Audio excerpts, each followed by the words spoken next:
Follow these steps to add voice effects on TikTok. Let's get started.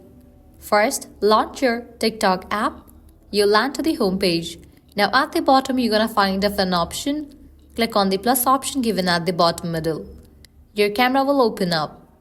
Now set it to 15 seconds, 60 seconds or 10 minutes.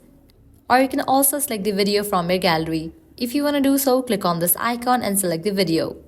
But for this guide, I'm gonna shoot it.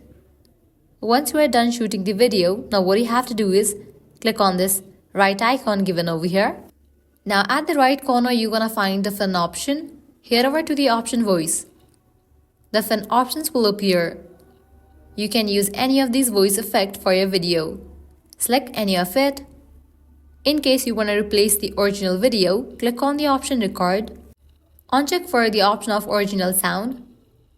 Click on this mic icon and then you can give a voiceover to this video and click on done. So this way you are able to add voice effects on TikTok. This was really simple and quick process. Once you do that, you can post it. So that's a wrap for this video. If this guide helped you out, don't forget to like, share and subscribe to our channel. Thanks for watching.